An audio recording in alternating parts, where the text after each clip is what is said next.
Good morning to everyone. Good morning. I'm so happy to see, we just counted, there's 57 people here to celebrate Kay's life.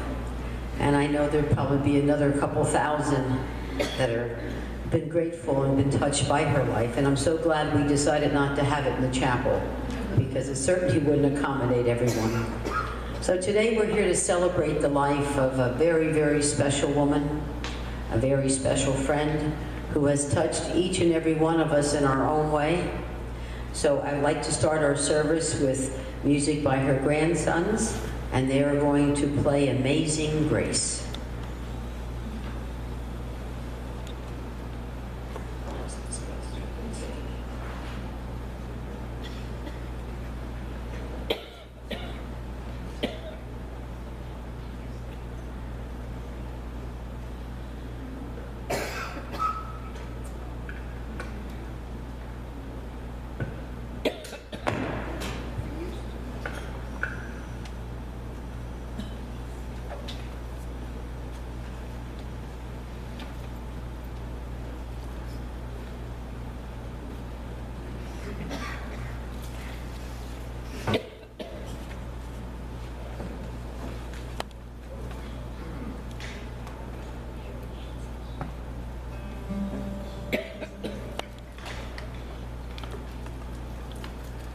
Amazing grace, how sweet the sound that saved a wretch like me. I once was lost, but now I'm found. Was blind, but now I see. 'Twas grace that taught my heart to fear, and grace my fears relieved. How precious did that grace appear, the hour I first believed. Through many dangers, toils, and snares, I have already come. 'Tis grace that brought me safe thus far.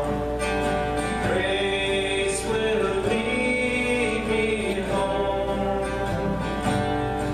When we've been there 10,000 years, bright shining as the sun, we've known less days to sing God's praise than when we first begun.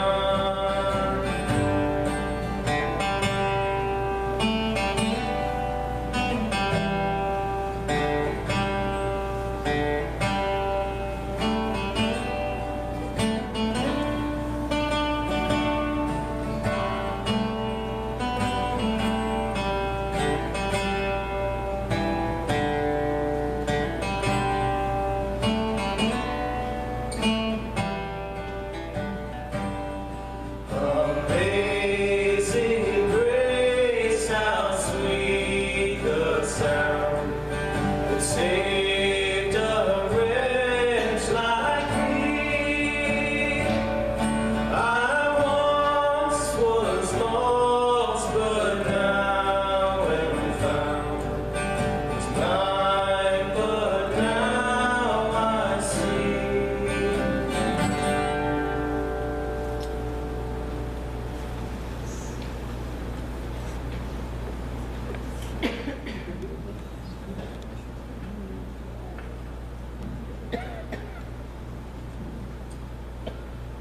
What a beautiful way to start our service. Thank you, Brian. Thank you, Andrew.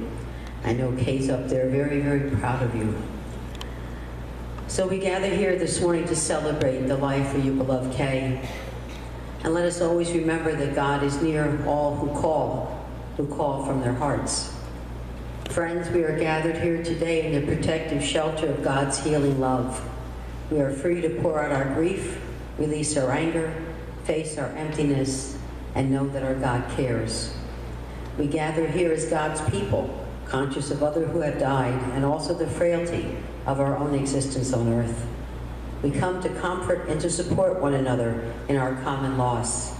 And we gather to hear God's words of hope that can drive away our despair and move us to offer God our praise. And we are here this morning to remember with thanksgiving the life of Kay, a beloved child of God who has fulfilled her life here on earth. Gracious is our God and righteous. Our God is full of compassion and love. And our scripture reading today will be taken from the 23rd Psalm.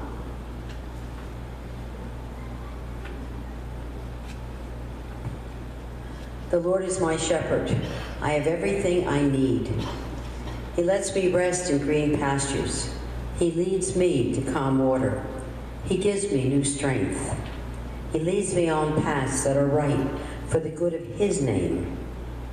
Even if I walk through a very dark valley, I will not be afraid, because you are with me. Your rod and your walking stick comfort me. You prepare a meal for me in front of my enemies. You pour oil on my head.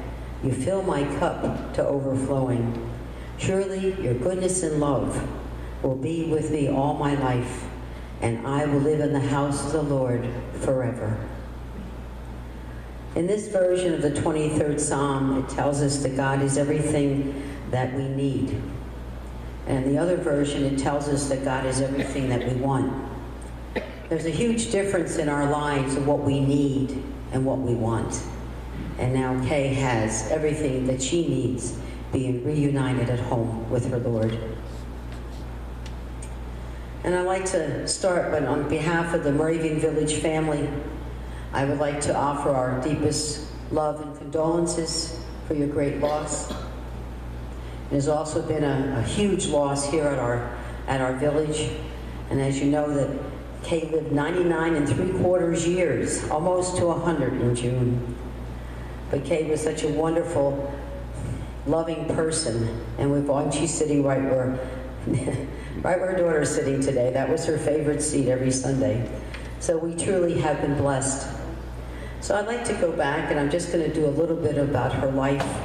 So we're going back to 1933, when Kay graduated from Williamsport High School. And as you know, that Kay held many different jobs in her life, but there was only one job that really changed her life forever. She was working at the Williamsport Hospital, where she was the executive secretary for the hospital administrator. A young pharmaceutical rep named Don came in to meet her boss, but he realized he had to get past the secretary to get an appointment. He was ready to charm Kay, but never did he realize that they charmed each other and were married in 1941 at St. Mark's Lutheran Church in Williamsport. They started their new life together on Florida Avenue in Fullerton. And God blessed Kay and Don with 2 children, Ed and Nancy, and the blessings continue with 4 grandchildren and 5 great-grandchildren. Kay was a giver. That's the word that it's a small word, but it means a lot. She always wanted to help someone and make it better. And many of you don't know all of her accomplishments. She was a past president of the Allentown Garden Club, the Bethlehem Welcome Wagon, the Matrons Club of Allentown YWCA.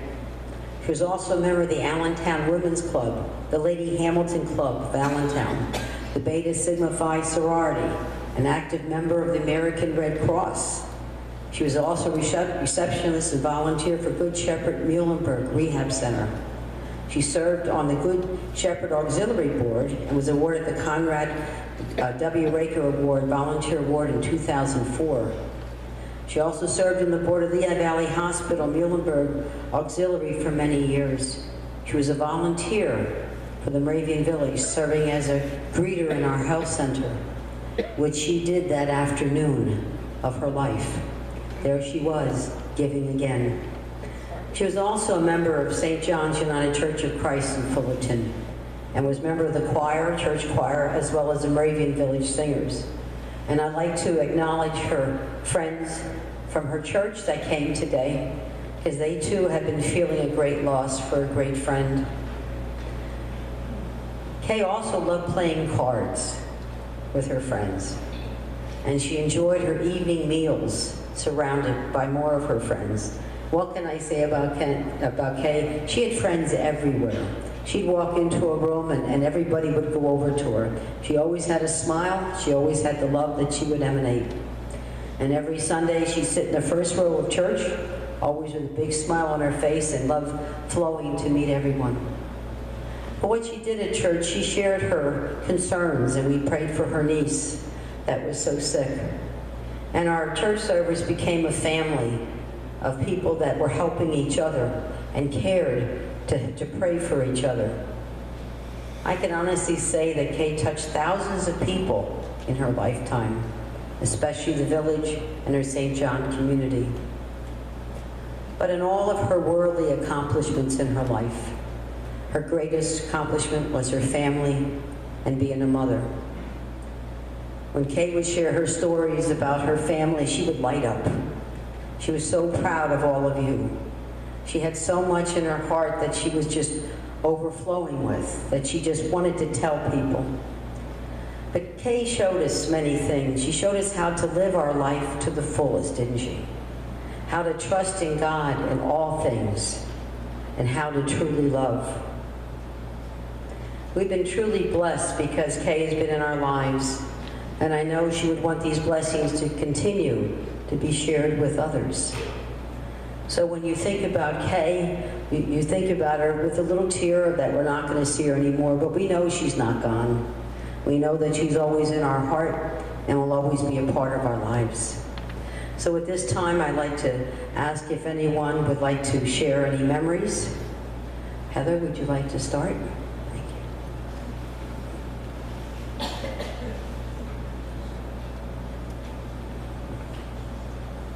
Hi, I'm Heather. I'm Kay's granddaughter, and I'm speaking on behalf of my family that couldn't be here, and all of our family. So I have something that they wrote that I'd like to read to you all. Hopefully you can hear me. Catherine June Ayler Geiger gave each of her children, grandchildren, extended family, and friends the gifts of her love, compassion, support, and zest for life. She felt these were the greatest investments she could provide. No matter who were the recipients, her kindness returned great dividends. Everyone who knew my grandmother knew they were always special in her eyes. On her apartment walls, she displayed sayings that defined her and how she wanted to be perceived, such as, "Take time to smell the flowers," and "When life gives you lemons, make lemonade." She embodied these qualities in the way she fully lived her 100 years. Her numerous attributes are to be emulated by all. These qualities were reinforced by the way she looked at the world, such as, "You can never have too many friends," "Be thoughtful and respectful of others," "Considerate acts and kind words live forever," "To be a true friend, be like the Peanuts cartoon character Linus's security blanket, always be there for your friends and they will always be there for you," "People need hugs more than they need things," "Be gracious and your home will be full of laughter and goodwill," "Always look forward, there are so many things to do and try," "When something bad occurs, do not allow it to create resentment, instead use the experience to become even stronger," "A long life is not counted in years, but in the kindness one bestows on others," "One can have fun no matter how much or how little money you have," "Pitch in when there is need, acts are worth more than money," and "Smile and others will smile with you." She knew it is not what happens to a person, it is what they do about it. To adhere to the adage, life should be lived to the fullest, Grandma would always choose chocolate, the darker and the richer the better, fill her life with numerous experience through her extensive travels, always be cheerful at the unexpected, like the time when she was camping with us in Alaska and she found herself in the campground shower room without a towel, and she used a wall-mounted hairdryer to dry herself off. Not to be held back by her age and trying new adventures like rafting the turbulent level 8 white water on the Salmon River. Be an ardent fan of any of her grandchildren's endeavors, and by going to their concerts and sporting events. She would never complain if she had to sit in the blazing sun or cold and sometimes rain. She intuitively knew grandparents and grandchildren are each other's greatest allies. She would grab any opportunity that arose to learn to do something new. This made her perennially young. She learned to upholster, to mend lawn furniture, to dig razor clams, create award-winning flower arrangements, and rejuvenate an old farmhouse. She would never forget a birthday. Friends and family would always receive a thoughtful card and a phone call on their special day. The mail person's bag was always heavy, as Grandma's friends would reciprocate by showering her with cards and calls on her birthday as well. She knew that being older meant you could get away with almost everything. Companions would be gracious, even when she would continuously win at bingo. She would also acknowledge a woman never has enough shoes or necklaces. Imelda Marcos would have been proud of her abundant collection. She would open her heart to song. Music filled her home. It enhanced her enjoyment of life when she sang at church, in the Moravian Village Chorus, or with her grandsons. Cheer up others and you will be cheered. Up to the week before she died, Grandma was still volunteering at the nursing home and checking in on friends who were in need. When there is a buffet, it means it is time to sample it all.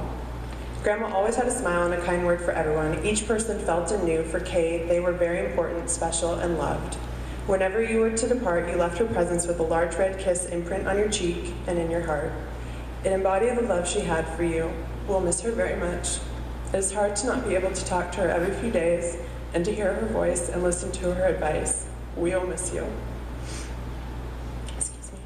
Memorial services can be sad or they can be full of joy with the acknowledgement of the love, grace, and generosity bestowed on everyone by the much-loved family member. Grandma shared with her family how important these services were for her and how reassuring it was to know others would do the same for her.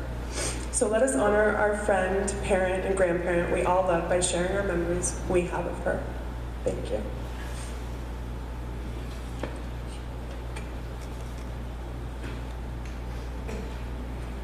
So at this time, I'd like to ask if anyone would like to share a little story. I'll just hand the microphone. I'm not going to make you come all the way up here, but I really feel it's very important, even the little stories, because I know Kay had that special gift of touching each one of us in our own special way, and the way we needed to be touched by her. Yes.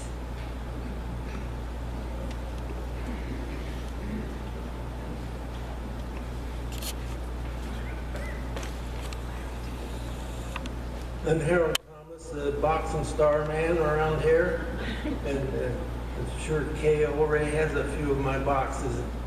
But anyway, I have a special bond with Kay because we're the two oldest ones here. She's going to be 100 this year, and I'll be 100 next year.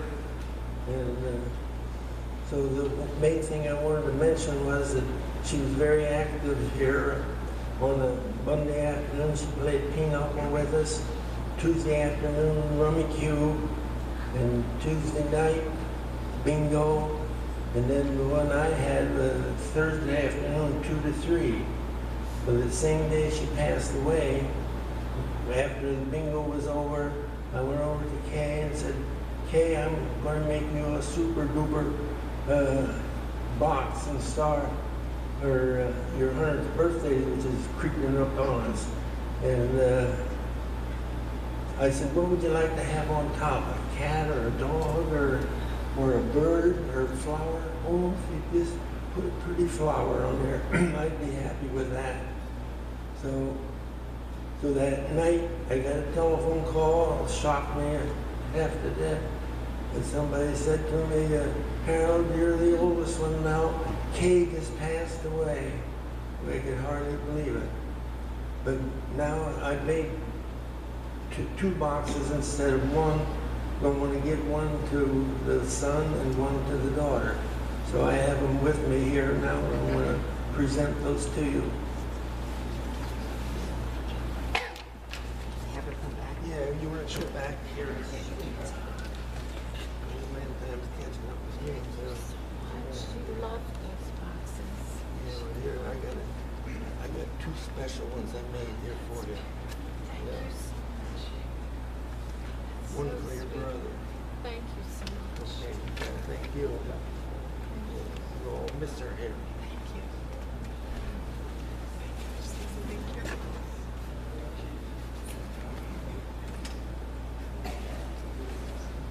Thank you, Harold. Appreciate that.